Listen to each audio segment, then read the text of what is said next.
Choosing the right AI model starts with identifying the problem type. Are you tackling classification, regression, clustering, or natural language processing? Each problem type aligns with specific models, helping you narrow down your options effectively. Next, consider your data.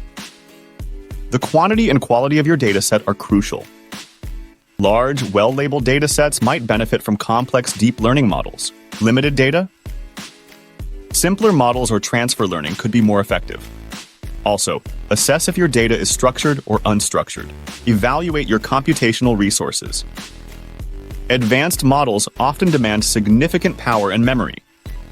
Ensure your infrastructure can support the model you choose, whether through powerful hardware or cloud solutions, to avoid exceeding your technical limitations. Consider your specific use cases and desired outcomes. Aligning the AI model with your business objectives and strategic vision ensures it meets your goals. This alignment is key to selecting a model that delivers the expected results. Balancing problem type, data, computational resources, and use case specificity simplifies choosing the right AI model.